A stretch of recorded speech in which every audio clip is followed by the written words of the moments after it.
LinkedIn presents.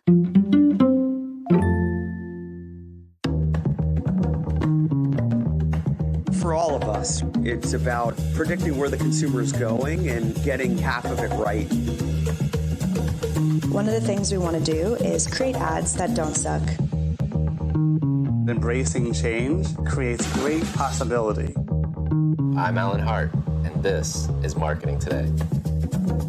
Today on the show, I've got Guillaume Bouvard. He's both the CMO and COO of Extend. He's also the co-founder with two of his other friends. Prior to starting Extend, Guillaume spent 12 years at American Express in a variety of roles, including running the payments consulting business, innovation and partnerships, data solutions, business transformation, and M&A integration. He's also advised C-suite leaders as a leader in the strategic planning group for several years. And prior to joining Amex, Guillaume led marketing efforts at Capital One and earned an MBA from the MIT Sloan School of Management. On the show today, we talk quite a bit about his founding story with his two other friends, one of which also came from American Express.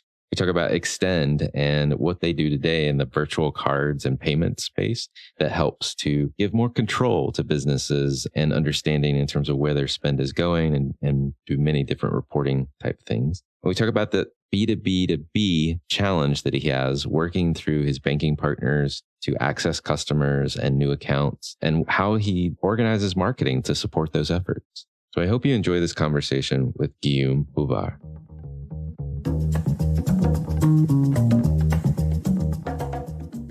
Well, Guillaume, welcome to the show. Thank you. Thank you for having me. Oh, absolutely. Absolutely. I know we've got a lot to talk about, but I have to start with the fact that you co-founded your business with three friends. And I feel like that could either be the best thing in the world or the worst thing in the world. Having started a business with my wife, it feels like you just got married to your friends. Definitely got married to our friends. And I don't think we expected that it would be so much time spent together when we did this. But let me maybe give you a little bit of a background on how it started. My co-founder, Andrew, and I were both at American Express. We're both executives over there in the corporate payments division. And therefore, we were working together quite a bit at that time.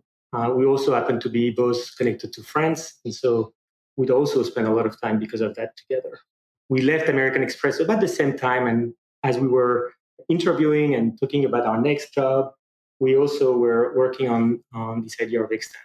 At the same time, Andrew has an old friend called Benny, who is our CTO and co-founder, who happens to be a tech wizard, with whom he had been speaking about what we wanted to build together. And so the three of us at some point got together and decided to launch Extend. I love it. And I'm assuming you're still friends. Yeah, certainly we are still friends. It's actually really wonderful to work with people that you get along with. We also are fairly lucky in some ways because the skills that we have, our expertise, our experiences are somewhat complementary. And so when it comes to running the business today and even from day one, we didn't work on each other's feet too often. And therefore, we trusted each other's experience, expertise, and the decision that we were making. And that, I think, was quite a gift along the way. We also have somewhat similar values and education. And I think that also was quite helpful. Yeah. No, I would say so. I mean, I think what you just described is probably an envious situation for many C-suite leaders. If they could call their C-suite peers their friends and they have a shared set of values, just imagine what could happen. Right? Yeah. Well, and in fact, if you think about it, just being three is actually really helpful when you create a company for a number of reasons. One of them is obviously you can share the workload. And at the beginning, when you need to do everything in a company, I think being three is actually quite helpful. In some ways, you can divide and conquer. And that is, in some ways, a dream from that perspective. Yeah. You can also work with one another as sounding boards. And it happens all the time that we have questions, we have doubts, we have high and lows, and being able to rely on each other as as I said, sounding board is really, really great. And then finally, when it comes to decision making, sometimes there is some conflict, and it happens that we are 2 against 1, or if it's 3 against 0, then it's easy. Right. But it's often going to be 2 against 1 when there's a challenging topic that we need to discuss, and usually the third one, the one who's alone, usually fold, and that's based on the trust that we have established with one another, and that has been quite special. Yeah, no, that's awesome. It's awesome. Yeah, very practical too. Well, you talked about your background before at Amex. Maybe describe like just your career path in general. Like, where did you get your start? And then what was the spark, I guess, to jump off and start your own thing? Yeah, of course. Well, I'll give you the rundown of my experience in a couple of words, or a couple of sentences. I started my career after a master in France, something that was quite quantitative and in business. And after that, I went to Capital One, where I was actually focused on marketing there. I was doing a lot of customer acquisition marketing, very data driven. After that, I went to business school, where I really learned about the influence and how you can actually influence people. And I was fascinated by that.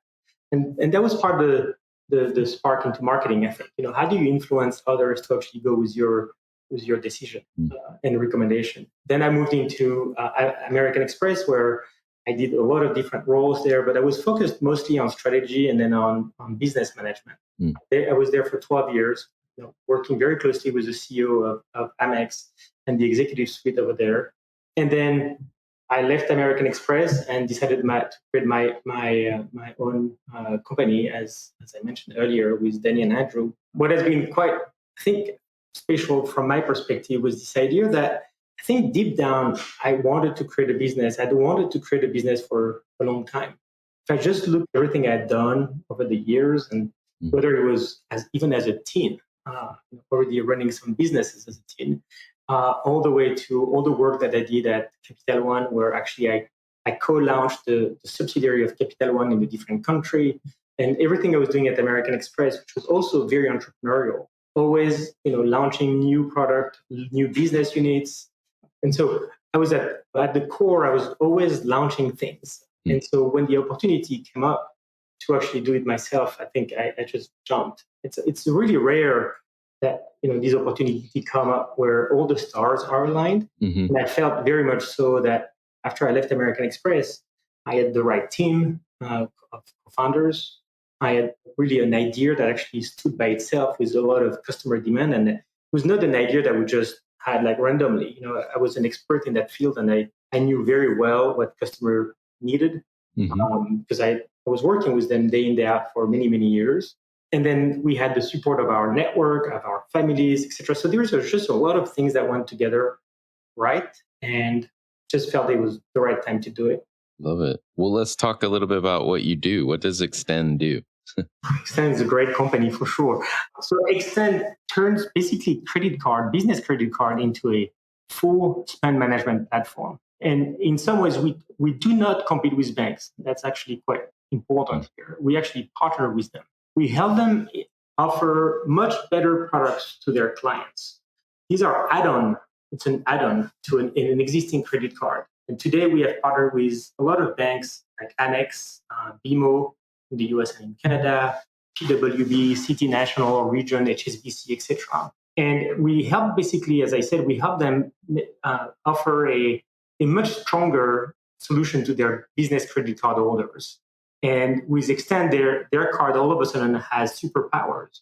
They can do a lot more things with their card than they could before. And that I think has worked quite well. If you think about our result to date, last year we processed over $3 billion of volume on our platform. We have thousands of business clients, many, many, many more users, obviously. But there is definitely a demand for the platform that we have created, and we are quite excited about seeing it in action every day and growing really fast. Love it. I love it. And so you mentioned American Express, BMO, a couple other banks. Banks are your primary customer. Is that the right way to think about it? Yeah, yes. You could say that banks are our primary customers, but they are also, in some ways, you could look at them as business partner. And I actually refer to them as partners. They are so incredibly important for us, as we are, I think, important for them, we help them grow their business. I remember one of our top partners, actually, their CEO did a presentation last year. It was Steve Squarey, the CEO of American Express, in which he presented a slide to the analyst community. And in that presentation, he put our logo and a couple others. And he said, when we implement one of these partner, Extend was one of them, on our card clients, business card clients, the spend increase, and therefore you can look at the spend as almost like a measure of business size. Yeah, the spend increased by 43%. And so we obviously deliver significant value to them, the same way obviously they deliver value to us. Right. But ultimately, the user of our product is not the bank. The bank is almost like an enabler of our product for their clients. Right. But the user of our product is actually the business that hold the credit card of our bank partners. That makes sense. I mean, so you've got banks as partners, and they're kind of in some ways a channel or conduit to their customers, who are your customers as well, the businesses, the advertising agencies, marketers inside of companies that need expense management solutions. So tell me, maybe we can pick off agencies or internal marketers at a company. How does Extend help them? Oh, absolutely. And marketers actually are a very large, or marketing agency are a very large segment of Extend's clients. Not the largest, but a very large one. But today, the marketers are really tech savvy. They are data driven. They are very much focused on the digital spend. And so everything around for them, everything has changed. But something that's not changed too much, it's actually the payment technology that they've been using for the last almost 40 years. And so I think we are here to try to close that gap. And so if I look at a couple of the example of how they use our platform, some of the use cases are fairly standard for all businesses. With Extend, you can empower your team members. You can send them a virtual card on the go anywhere in the world, whether they're freelancers, contractors, employees, etc., interns. With Extend, you can actually cover all your recurring expenses. You can create basically virtual cards that actually are going to reset every month or every week as you prefer, so that you can actually pay for your Zoom or your Adobe subscription, etc. You can also pay vendors with Extend by creating as many cards as you want, so that if one day the card is compromised, you won't have to change it everywhere, etc. So there's a number of fairly standard ways businesses like marketing agencies use Extend. And then there are use cases that are very specific to marketing agencies. And I'll bring maybe two quick examples for you to put things in, make it more real. The first one is a lot of marketing agencies today need to control the client, the budget of their clients. Yeah? So their clients come to them and say, hey, I want to spend $20,000 a month on a campaign or on a series of campaigns. And it's very complicated for marketing agencies today to make sure that they don't spend more than that, especially if it's by platform and by sub-platform and by campaign within the platform, et cetera, et cetera. It's very complicated. And so what we do with Extend is we allow basically all these marketing agencies to create as many budgets as they want, as many credit cards within a budget as they want. All these are digital cards. They take seconds to be set. And now what they can do is they can basically use these cards for a different card for each campaign, each platform, each client, sub-client, division, etc. And each of these cards have their own spend limit and validity date. And so at this point, there is no chance the platform is going to charge more the marketing agency than was set up at the beginning. And so it's actually quite helpful for them to do that. It's basically prevent them to overspend, if you want. So I think that's one example. Maybe another one, a quick one, is just, again, continuing to this example of paying for client campaigns. At the end of the month, these marketing agencies often need to turn around and go back to their client and say, okay, well, you need to pay me back X $1,000 I've spent. And that means that they need to reconcile all these transactions that have taken place on Google Ads, on Facebook, on LinkedIn, on whatever platform they are using for advertisement. And they need to charge them back to the client. It's really complicated when you have hundreds of clients hundreds of platforms, many, many more campaigns, et cetera, et cetera.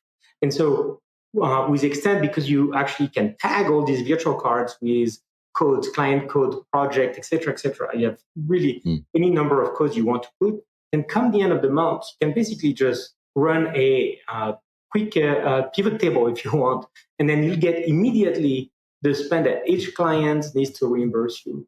And that actually is really a great value add for clients who usually spend weeks at the end of the month just thinking about how they are going to be able to reconcile the expenses that they incurred with the one that they need to charge back to their client. Yeah, no, it makes perfect sense. And it gives you a different control point. I can only imagine, like, if you're putting this all on one single card today, that's a nightmare scenario to try to like break that spend back apart and then allocate it to each client. It's a nightmare. I remember, I was talking to an agency that was in the movie industry, and when we went to visit them, they opened a drawer, and in the drawer they had probably 20 plastic cards, each with a Post-it on it with the name of the campaign or the client or the movie or whatever it was. And they were basically using these. They were taking photos of these, handing them through a Dropbox type of platform to the different members. They had no clue who was charging what. I mean, it's very complicated to get visibility and control once the card number is out. Really complicated. And I'm not even talking about reconciliation at this point. It's almost impossible. Yeah. I mean, that would scare, I think, every one of your bank partners to death, right? Those card numbers just floating everywhere. But it is what's happening. That's what's I know. Yeah. Incredible. Yeah. Yeah. No, it makes sense. It makes sense. I mean, so it's a fairly straightforward use case, right? You create virtual card numbers off of a common account, and then you can use those for any different use case that you just described. You can set budget limits. You can tag them for reporting later. That makes a lot of sense. But you do have this like B2B to C or B2B to B sell through, right? Because you're working with banks, you're partnering with them, and then you're ultimately kind of, I think, jointly going together, so to speak, to the businesses that they support. How do you think about like getting your channel partners to help you, or your partners, your banking partners, to help you promote your product to their customers? How does that manifest? Yeah, the B2B to B model is definitely challenging when it comes to marketing. We don't have necessarily as much of a direct access to our prospect on a day-to-day basis. And so that actually makes it challenging. And so, obviously we have put in place a framework and a number of processes that actually work. So let me just maybe talk about a couple that I think might be helpful and interesting here. I think the first thing I think that is important to remember is we work with these very large card issuers, and we have worked with them for many years. I think what helps here is that we understand and really respect their constraints. They are subject to, like every large companies, but even more probably in the financial services industry, they're subject to a lot of constraints, regulatory constraints and others. So I think that's the first piece. It's almost like the foundation to actually working on this B2B to B model. I think the second thing is to make sure that the product that we have actually aligns really, really well with their own value proposition, if you will. Right. So we create, as I mentioned, I talked about the 43% earlier. So we our product create value for our bank partners. Our product create values for their clients and for their employees. And this alignment of incentive, I think, is also another foundation. And then once you have these two elements of the trust and the respect of the constraints, and on the other hand, the product actually has a value proposition that is very aligned with the partner, I think you already have a very strong foundation to build on top of that what it takes to sell. And so a couple of things that we do when we work hand in hand with our partners. The first one is we do train their salespeople, their servicing team, their marketing team, their legal and product teams. We train them all at different levels, but so that they actually really understand our solution really, really well. I think that's a must. And it takes a lot of effort on our end. We collateral together, we spend time with them, etc. That's the first piece. The second thing is we actually equip their sales team in particular with selling tools, demo account as an example, and more, as well as sales collateral, presentation, one-pagers, et cetera, et cetera. And because these are card issuers, we have to work upstream with their compliance team to make sure that, and their product team to make sure that everything we put together goes through the right channels and is approved. And then the third thing that we do is that we actually work very closely with their product and marketing teams to actually put together some co-branded marketing ads or acquisition emails, etc. So we actually work hand in hand also with them. I mean, for us, it's truly wonderful when we see one of our card issuer partner push some thousands and thousands of emails and ads to their own clients saying, hey, why don't you also use Extend? Because it actually is going to be great for you. And it is truly great for them. Yeah, it's actually, right. They're not lying when they say that, all the opposite. I think it's very helpful. Obviously, we benefit from the trust of their and the weight of their brand. And then we bring to the table really a best-in-class product that actually makes sense for these clients. It makes a lot of sense. I mean, and I love the aspects of how you're enabling your partners through training, equipping their sales teams, co-branding your marketing.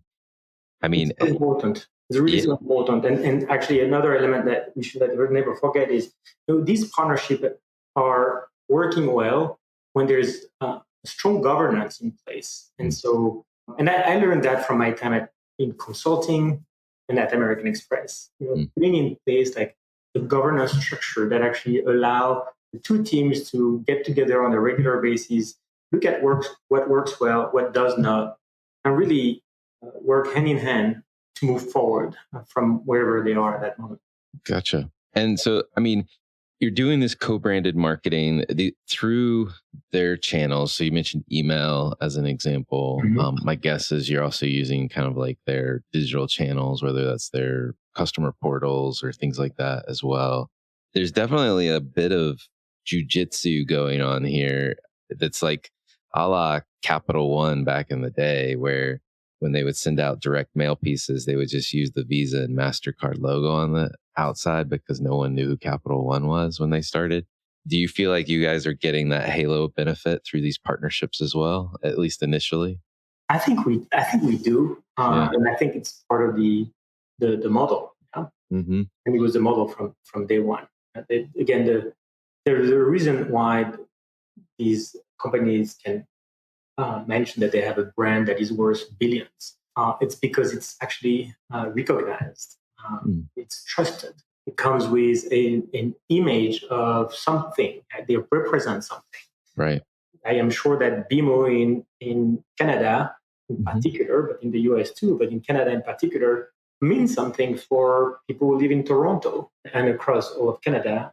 But again, these brands actually mean something for their customers, especially when it comes to financial services. I have to say, I don't know anyone who's excited about changing bank account. And even less opening a bank account with an unknown fintech or unknown brand. We all learn, and we saw it in the marketplace the hard way. Yeah. You're excited to work with a company that actually can stand for themselves. And when it comes to money, people are on the careful side, I would say. I mean, you're definitely you're almost helping these larger banks, issuers, if you will, to become more like a fintech in the use cases that you are describing and the types of extensions to their core capability that you're providing to them. I think so. We would never have, or not right now, the firepower that they have. But we do definitely add value to them through the platform that is very flexible, very modern, things that they would take a lot more time to build, and it would be complicated, more complicated maybe than for a company like Extend, which is more nimble, as an example. Again, I've loved my time working at Capital One and American Express, but with the size of these companies prevent them from doing certain, and in particular going fast and innovating and testing all the time. It's just more complicated. You can't blame them for that. It's the cost of, in some ways, it's the cost of being large, and being large also comes with plenty of benefits. And so I think the partnership model works really well in that case, where they can actually bring their firepower, their size, their trust, their servicing, their sales force, etc. All these really, really fundamental pieces that people want to see in their bank, and then we bring in maybe this little component that actually make their product even better. And I think that has been quite powerful. Love it.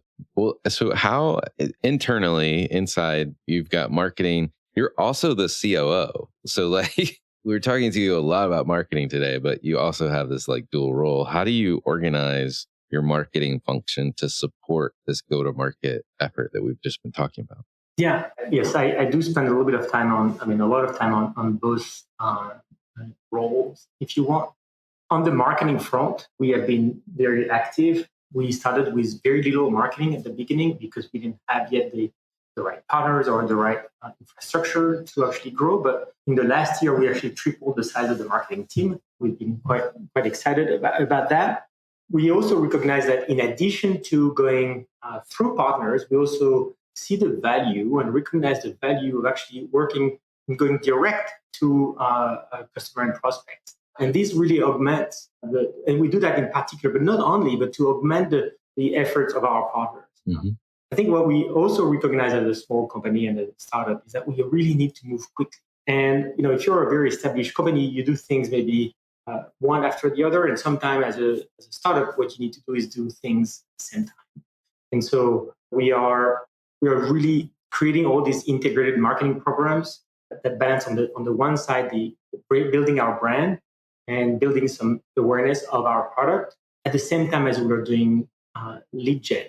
And so these two things, normally many companies would actually do one after the other. We're actually doing at the same time. But again, if you look at the way we are structured today, we have one team that actually focuses on brand and digital marketing that covers everything from PR, corporate communication, the brand awareness, the marketing website, all our digital acquisition, and our marketing ops. Again, that's our brand and digital marketing. It's led by a really master of corporate communication and marketing. Her name is Rebecca Joyner, who has lots of experience and really, really rich experience. And then on the other side, I have another team that actually is a product marketing team that actually focuses on sales enablement, partner channel marketing and partner enablement, customer communication, as well as product launches and partner launches. Also led by a wonderful, very strategic marketer in Heather Hooks, who has also lots of experience. And she actually was a salesperson before. So when it comes to sales enablement, she actually understands really well what salespeople need. And so these two teams are really at the core, I guess, of our marketing effort. And then they are helped by a design team that actually covers both product as well as marketing. And we have in the marketing team, so in the design team, we have a graphic designer who is dedicated to marketing, which actually gives us lots of flexibility and speed to market. And obviously, she's gifted too. Yeah, no, absolutely. That's awesome. So, I mean, this direct approach to getting your name out there as well. I hadn't been thinking about that until you mentioned it. Like, how do you, like you said, like in the early days, it's small budgets. You're talking about these big banks you partner with. They have like magnitudes different size resources than you do. What's been effective, or how do you think about measuring the impact of those efforts to get your own brand out there? Yeah, well, there are lots of KPI that we track, and they are fairly standard, I would say. We look at the whole marketing funnel, and we track everything related to awareness. We have metrics at the middle of the funnel, metrics at the bottom of the funnel, whether it's everything from PR successes to marketing site visitors for awareness, and all the way to conversion, obviously, for the bottom of the funnel. We also track engagement with our clients. So once the marketing, from my perspective, never stops at the moment clients are in the door. Marketing actually continues once customers are in the door, and whether it's trying to cross-sell them more, or just like engaging them with what we do. And I think we are very active on prospect as well as on customers. Love that. Love that. I mean, I do think that your marketing challenge is one part, getting them on Extend and using it for all the use cases we've been talking about, but then maintaining their usage and growing that usage over time to help both you as well as the partners. Because if you thinking about this in terms of the more spend that I can pump through benefits you as well as the banking partner. That's right. And but ultimately it also benefits the clients. And I think never forget, because they actually see like better control, better visibility, increase of efficiency that is incredible. And for many who, a lot of businesses and individuals love to get more cash back or rewards. Yeah. And so the more they can actually push towards cards, then the more reward they have. And we hear very strong feedback from our clients that actually the promise is delivered to them, and they actually are able to get all these benefits that we told them about. So that has been the exciting piece. I'm thinking about I have a friend who is a director of a pretty popular like home TV show, and I'm thinking that if he doesn't know about you guys, he has to, because he loves his black card from Amex. And I'm sure it's because he's pumping through so much of his production costs through that. But I'm worried that his assistants have that box of cards that you described as well. Yeah, or his card, his black card, or his card. More, even worse, to be honest. I think it's the beauty of virtual card is that they give you so much more control and visibility. I mean, every time I send a card to someone, the person can buy something, I will immediately see it. And I will know who used it, where, when, which is not the case if I give my card number to someone. It's too late. The number is out, it can be shared. Here, that doesn't happen. Well, it's been fun talking about virtual cards and what you can do with it, and as well as the success that you're seeing with Extend in the business. So congrats to you and your partners. Oh, thank you. One of the things we love to do on this show is get to know you a little bit better. And my favorite question to ask everyone that comes on the show is, what experience of your past defines or makes up who you are today? Oh my goodness, this is always a very big question. I'm not sure I want to spend all the time to answer it, because I might get bored. But maybe I'll give you a couple of pieces about my background there and what triggered who I am today, I guess.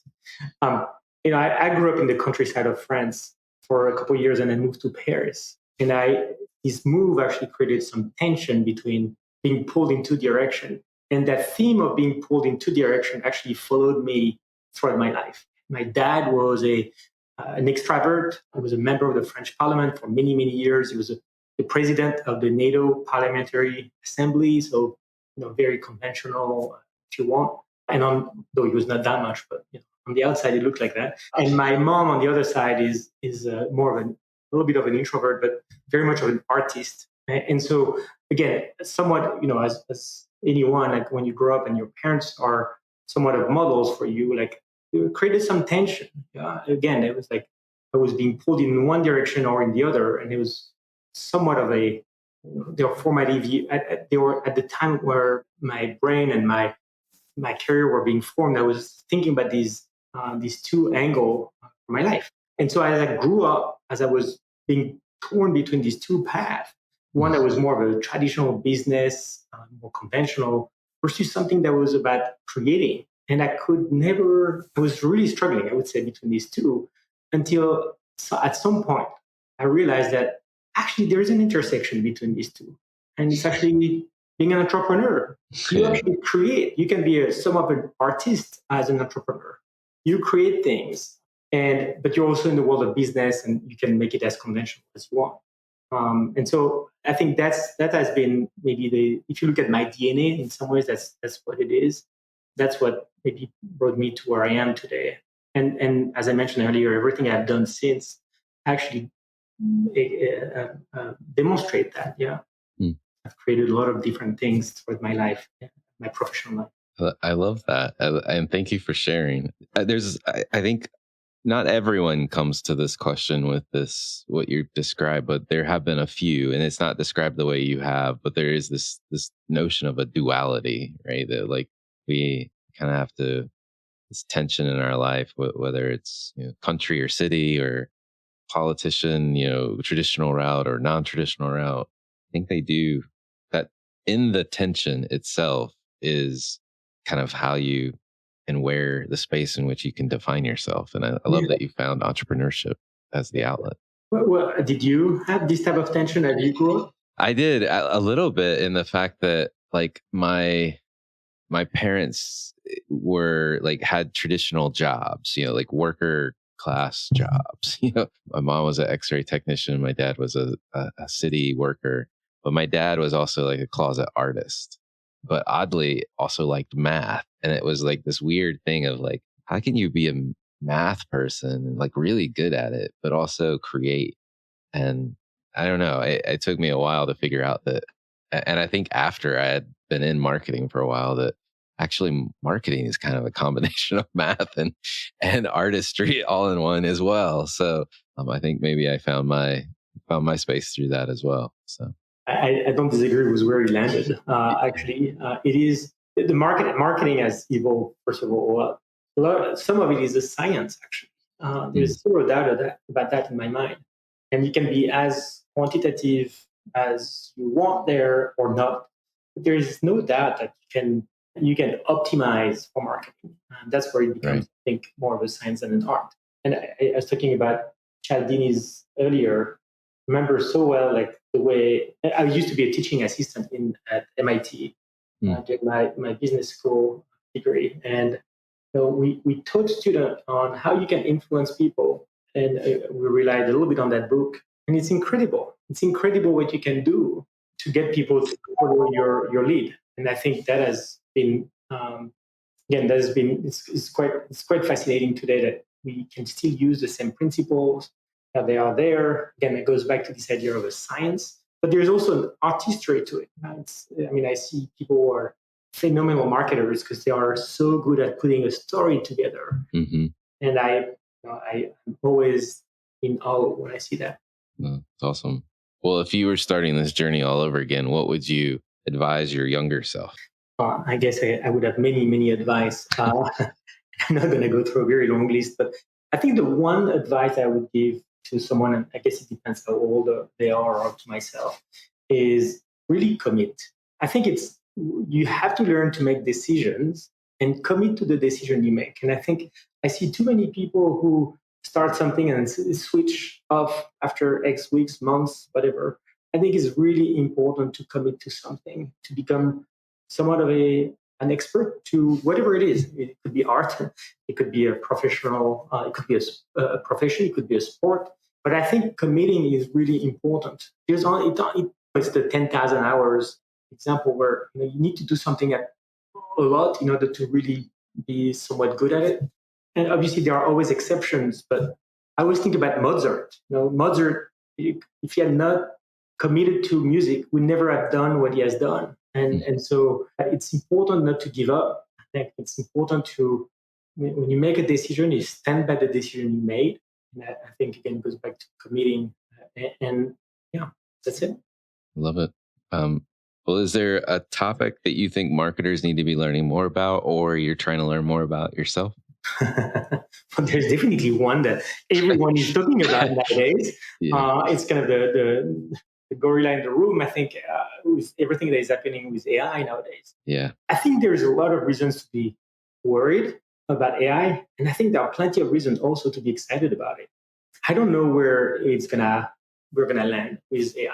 I don't think anyone knows, but I don't think it's gonna go away. And at the end of the day, I look at AI as a tool, at least the way it is today. It is a tool. And thinking about the 2001, The Space Odyssey, if you saw that movie. Yeah. I always thought about this image where the monkeys at the beginning are there and there's this big black rectangle.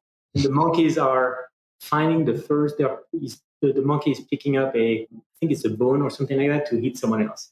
Right. And it's the discovery of the tool. And I believe very strongly that a human with a tool is always going to be stronger than someone without a tool.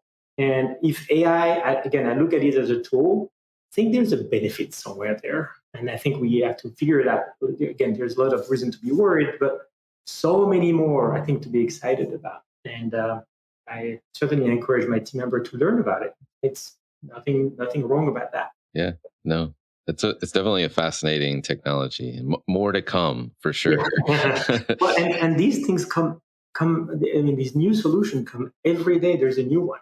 Oh yeah, There will be too many actually, but it's exciting. Yeah. Well, are there, on a personal level, are there brands or companies or causes that you follow or you think other people should take notice of? Yeah, there are a couple. I was thinking about this, there's a French brand, which probably, they do in Canada also, but it's a French brand. It's called Decathlon. It's a sports equipment, almost supermarket. And I love the fact that they are so product client focused. They make everything, they do everything they can to actually make their product very easy to use, very practical. And it's all about democratizing the sport gears for the best sport gears, if you want, for everyone. And they are very innovative. They test constantly, etc. And I find that really exciting as a product. And I look at the marketing they do, and I follow the marketing they do, and it's quite clever. They have implemented a kind of an above the line, customer focused marketing approach. Is a very strong emphasis on the emotion that users feel in the environment where they use the gear that they get on sale. I think it works quite well.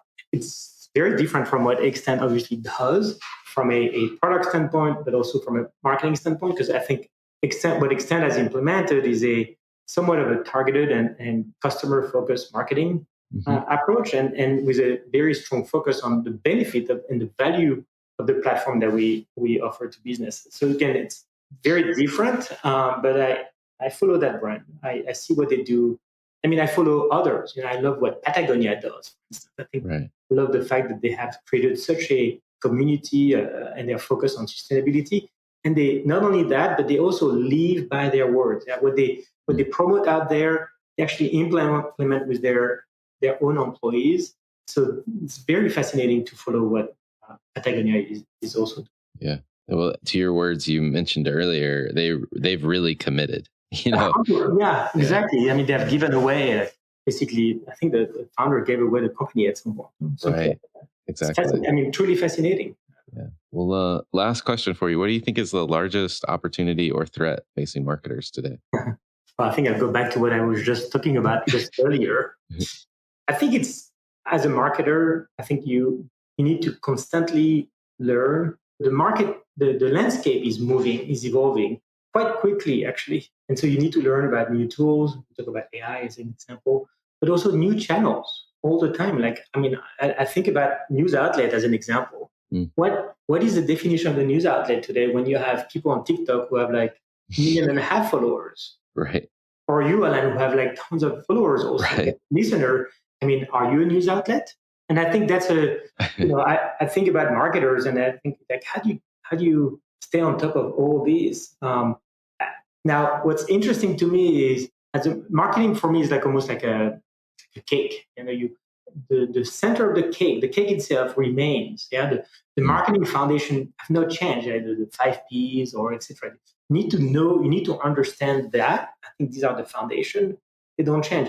What changes is everything that is on top of that. It's almost like the frosting. It's like all these changes, and you have new tools, new channels, new everything. But at the core, the foundation for marketing actually does not change. I love your analogy of the cake with the frosting. I agree. I think you're onto something there. I think it makes perfect sense. Well, Guillaume, thank you for coming on the show and sharing what you're doing in this kind of interesting but yet complex B2B2B market, and I really appreciate your insight. Thank you so much for having me. Really appreciate you taking the time to speak with me. Awesome.